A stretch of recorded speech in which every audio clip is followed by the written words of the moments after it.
of a sudden. I'll start with you, Scotty. Obviously, you brought up the 50, the half ton today. But what amazes me about that is now 43 wins in 3.5 seasons. Can you even put into words how crazy the last 4 years have been? Oh, it's been unbelievable. It's when I first joined this team, you could see they're on their up. They went through some pretty tough seasons, and for me to jump in and have a fantastic engineer, great car, and I think we've gone through some ups and downs throughout a number of years, especially last year, and to come out this weekend and do what we did, and it's just very proud, very, very proud of everyone. The pit stops were amazing. There was no mistakes. It's just a solid weekend, and with car speed like we had, you've got to use the car when you've got it, and we certainly did that, and really proud for that. One thing I noticed, boys, in the last few laps, it's the class of 2012 Super 2. That was such an amazing year, and that's now what we see here. So I'll throw that one to you, Scotty Pye. That was a huge year in Super 2, and so cool to see you guys, 8 years later, dominating like the way you have today. Yeah, that was such an amazing year. For me, that was my rookie season, and some really fond memories of that. Had some good battles I remember the very last race with Scotty and Chaz, and then obviously throughout the year a lot with Nick as well. So, yeah, it's pretty cool seeing us all up there in competitive cars and being able to duke it out again. I would have loved to have got past Nick at the end, but we're just so close that, the way the cars are and everything, is not much in it. So, I'm super pumped for my team. They worked so hard, and in their second year to be consistently getting podiums now is great. And it's a long way to go. We just got to keep working. But yeah, for sure, we just it's a good motivator. It's a difficult time while everyone's away from friends and family, and if we can keep getting a trophy here and there, I think it'll keep the atmosphere and the attitude of everyone really positive. Nick, I saw a lot of drivers commenting online about the straight line speed of those Red Bull cars today. Very, very quick in a straight line. Did you notice that in close quarters with them at any point today? Absolutely. I was behind Jamie in that second race, and it was, you couldn't tow up on him, which was annoying. And then, when Shane or Jamie was behind me, they were definitely having a big crackdown at one, towing up on us. So, we're a customer team to KRE, and I think we get a very good engine and service and the package that they deliver. But,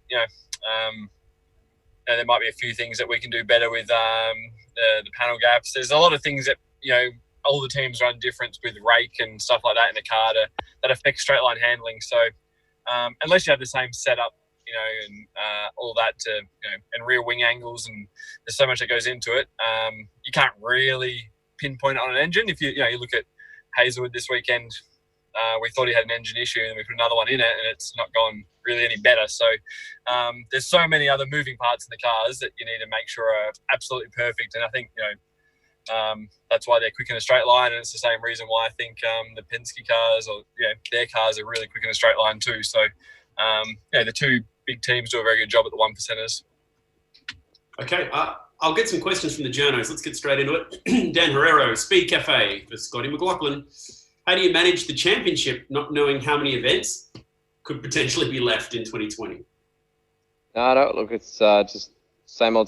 Just we've got to be smart at how we approach it. We've got a good gap at the moment, and just to race at a time. But at the moment, for me, it's first person to beat really is the 88 and Jamie, and then after that, it's just important that we just maximise our car pace. And like I said before, that's exactly what we did. So I think just keep racing around, and if we can come into Bathurst, which potentially could be the last round, with a pretty hefty lead, and we don't have to do much to bring it home at a race that's full of variables, that's ideal.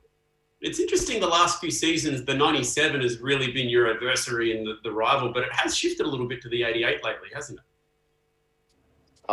Yeah, but Jamie's always there. He's being very consistent. They're both very consistent in their ways. Shane obviously had a couple of issues at the start of this year, especially Adelaide, that probably cost him a few points on me, and Jamie was just obviously that consistency throughout the start of the year. So I think look, they're a team that always bounce back. They'll come back to Townsville. Townsville, they're always fast. So they got 6 races there to basically have a big crack. So it's going to be very interesting.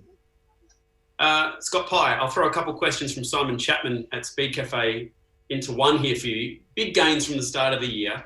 I guess the first part is, what's been the difference to get you as to a regular podium competitor now? And what has to happen for you to go to the next step to start winning races with the team? Well, I mean, first of all, Scotty McLaughlin is paid. I'm not speaking about myself in third person, but Scotty Mac's pace today was so fast. I think to go to that, to get a win, you have to, nail everything. But we also need to find a little bit more car speed, because those guys today were just extremely quick.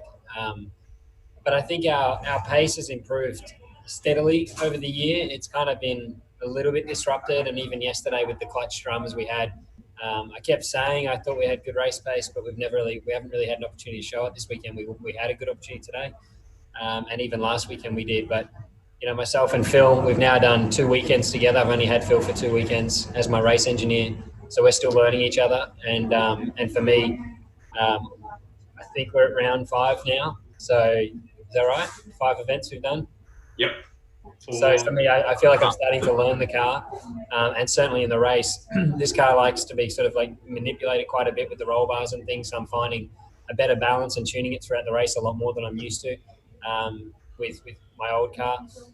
But certainly, I mean, when I started the season, I remember race 1 at Adelaide, I felt really disjointed with the package, and it just didn't feel right in the race, but slowly getting on top of it. And then with our crew as well, they did an amazing job today with the pit stops. I was really proud of them. The progress they've made, is awesome. And we backed them today. We took a punt on them with pitting early, because, there's not much field spread. And if you lose some time in the pit stops, you pay a big price. So for those guys, they deserve a lot of credit for today's result, because really we put them up against it and they performed. So it's just a bit of everything. For sure, we need to find a little bit of car speed. I think we had good pace today, probably second quickest car maybe if we were in front of Nick, but I'd say hard to tell. But for sure, we've just slowly improved, worked on everything. Scotty Mac, those guys are doing an amazing job. That car's fast. They're up front consistently. So to get a win is going to be a big ask, tall ask. And when we do get it, it's going to be well worth the hard work. Just to follow up from Craig Revell at Inside Supercars, you mentioned Phil Keed there. What's it been like working with him over those last couple of weeks, and how much has that helped you improve? Yeah, Phil's been great, and he's a very theoretical thinker, and for me, I'm probably more practical, I guess, and that's been something that's been a challenge to understand each other. And for sure, in the first event, that was we had radio dramas for the first 2 events we were together. Actually, sorry, it's our 3rd event together. Sorry, first 2 events together, we had radio dramas, and that meant our communication was hindered a little bit. But now I feel like we're talking the same language, and we're a lot more patient with each other, which is starting to get more out of our own performance. And Phil as well, I'm proud of him, the way he's finding his confidence now in backing my race pace, backing my overtaking, and kind of taking some risks, which maybe some more inexperienced engineers might be a little bit cautious of doing, and he's really, really backing his ability. And that makes me smile. I love seeing people believe in themselves and take a risk, because I believe we're all here because we're good at what we do, and we shouldn't second guess anything we do, as I believe we'll get it right more often than we get it wrong. So just trying to keep pushing Phil. He's doing the same with me, and it just seems to be starting to gel now. Nice. He loves his rally, Phil, so he'd probably be able to help you out on dirt. He does. And I became a huge fan of rally and of dirt rally during the off-season, so the break. So, we've had plenty of good talk about his footage of Solberg and those guys back in the day. He's done some cool stuff. Hey, Nick, from Craig Revell again. The double event format that we're doing at the moment, is this working really well for BJR? I'm not sure. We had a really fast car here last week, so I think everyone's just doing what they have to. It's not. I don't think it helps any team in particular. It is cool to see. When normally as a driver we come out on the Sunday night on Monday and throw the list of excuses out and don't have to worry about it for a year. But now it's if you come out on Monday and say you're going to go better next week because you found problems with the car and you don't, it's a bit awkward. So I enjoy it. It's lets the actions speak louder than words. So for us as a team, myself and AE dug deep during the week to try and keep developing our car. On car 8, we're always trying to develop with new parts and bits and pieces, and kind of take that step forward to try and catch the likes of T8 and Penske. So yeah, we kind of threw some pretty big changes at it between myself and AE. So it was nice to be able to come back a week later and have the same conditions, the same track, and all that kind of thing. So that, you know, it makes that a little bit easier for developing the car. But yeah, I don't back-to-back weekends at the same track doesn't really. I don't think it really helps anyone. It's just easier than packing them up and going to another round. You get time to prep them and press on. Scotty Mack, I'll get back to you in a second, but this one's from Andrew Van Leeuwen, motorsport.com, for Scott Pye.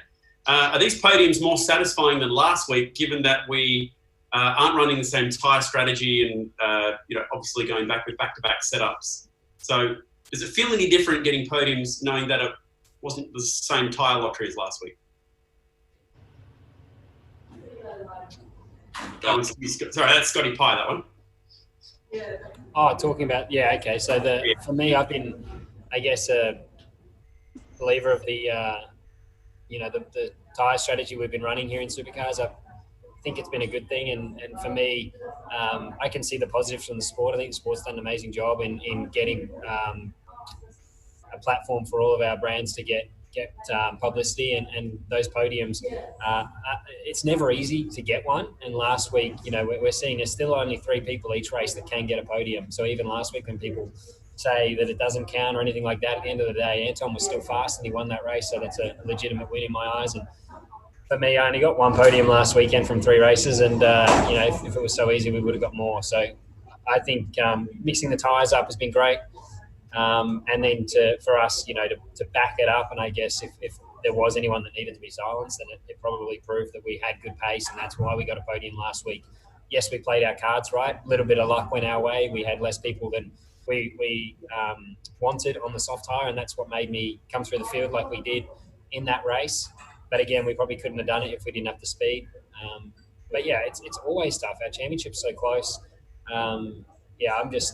I think Supercars have done a great job. They really deserve a lot of credit for what they did with the E-Series, how professional that was run, how they've adapted, how they've managed to get so much publicity for every brand on every car has been great. Seeing Supercheap get a win in Sydney was awesome. Brands like that are, what help our sport survive. So, and for fans too, I think they're starting to see now a real mix in winners and results, and see people that sometimes might not have the biggest budget, the most amount of people, or things like that, and they're able to still perform on the same platform and get a result if they do a good job. So yeah, I'm a supporter of it. This weekend, I do think the race was a little bit more plastic, a little bit more boring maybe than what it was last week without the tyres. But it's been a hard year on a number of levels, and everyone I think has done a pretty impressive job, not only to keep the show going, but put on a really cool show. From Bruce Newton for Scott McLaughlin and Nick Percat, just on that subject of tyres, do you have a preference for either format, or you like it being same tyre or a mixed compound? I'll start with you, Scotty Mack. I prefer the normal format, obviously. The car's fast on one tyre, and probably less lottery. But like Scotty said, I think it's great for the sport, what's been going on, whatever. But I do like proving our car pace, and I think it's a lot of hard work that goes into how fast our cars are, and being able to prove and show that is always a good thing for us, and a proud statement for our team. And Nick, do you have a preference? I think the racing is quite good when it's the mixed tyres. Like we see a lot of passing with tyre deg and different compounds, but then I just enjoy driving on the soft more often than the hard, because it's a more racy tyre, and you can drive the cars harder and not be feeling like you're driving around on eggshells. So I prefer to race on the soft in every race because it's more enjoyable. But to be honest, whatever gets the viewers' attention into the TV and the interaction with all our fans and stuff like that is the best thing for the championship. So tyre races, it means there's a little bit of a lottery in one of the races where people will throw tyres at it, or say Scotty Mack might not win it. It's I think it will be interesting when we go to Townsville, because it's actually deg there, where here is no deg. So I think you'll see more of a strategic battle with the tyres, and whatever. We all sort of said that there's like not much deg, so the racing's probably going to be a bit bland. And to be honest, the racing last week it was all right, but it wasn't as crazy as SMP. So I think once you get a little bit of deg going and like what we've all talked about, and I think that goes into the theory of having a softer tyre that degs harder, that you can drive faster, you can pass cars, but also, you know, you can get punished for that as well. I feel like we'll see a bit more of the story next week. Yeah, I agree. And that was the last question from the journos as well, from Bruce Newton. What are we expecting at Townsville? I guess that's kind of your answer, Scotty, is a bit more deg and some variety. Scott Pye, what are we expecting from Townsville? Yeah, I think deg. I think that's going to be a really interesting thing with the strategy. And for us, going long seemed strong. Today, obviously, in the last race, we went early and we kind of made it work. Someone's having a good laugh at the moment. You got a laugh track, mate. It's like watching Seinfeld. Yeah, I don't know if that is. Anyway. I'll get Nick in on that as well. Nick, yeah, what do you there's a little bit of strategy involved in today, but obviously with deg not being as high as it will be in Townsville, it doesn't make a massive impact if you were to go early, and same as if you go long. So I think Townsville is going to be, it's going to be tough to get it right. Hindsight is going to be a powerful thing there, but we need to hopefully roll the dice and get something out of it as well. But first of all, like Scotty and Nick, I'm sure would agree, car speed's number one. So we'll focus on getting that first and then worry about the rest later.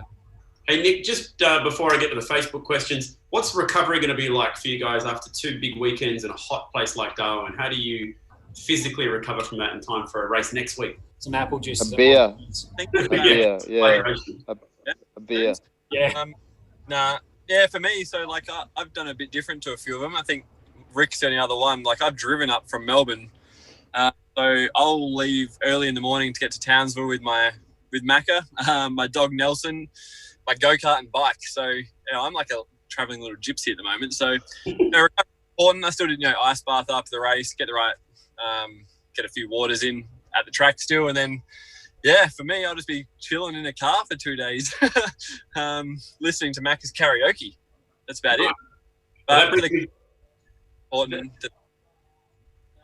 it brings me to my first fan question for Nick from Mark Grover. How's the dog? How's it going? He's chilling at the house. It's pretty cool to be able to bring him because I bring him to the track during the week and the boys love it. And I've actually had, people from up and down pit lane, when they realise he's here, they come and pat him and hug him. He's like kind of like the category dog that people go to feel a bit of normality. So it's kind of cool that, there's dudes coming from every team and taking photos with him and sending back to their families. So it's probably not a bad thing for everyone, have a dog cruising around is pretty cool. Scott McLaughlin from Steve McKenzie. Do you think the pole sitter should choose which side of the grid they start from? We talk about this every year. It's, I think you can still, I think it'd be good to have a choice. But I don't care either way. And it? I thought you can choose which side of the grid you started on. If you get a start like you got today, I don't think it matters. Robbie Mack, last one today. Scott. It's a strange one. Would you prefer blitzing the field and having no one near you, or having tight battles with the guys behind you? But still winning. But still winning. The one that won today. Sorry, Scott Pye. It's a bit easier on the heart rate. Having a lead, but you also feel very satisfied at the end of a very hard slog battle, which is very fun. So, look, you take whatever win you can get. Doesn't matter how it comes. I think you'll all be satisfied after a first beer tonight. Guys, thank you. Scotty, got a tip for us for the 500 tonight? Scotty Mack? Insider. I think it's going to be a fuel race. So, I think if Penske are going to get close with the Chevs, Hondas are very quick. So it'll be interesting. Yeah. All right. Thanks, gang. See you in Townsville. Thanks, guys. See ya. Bye.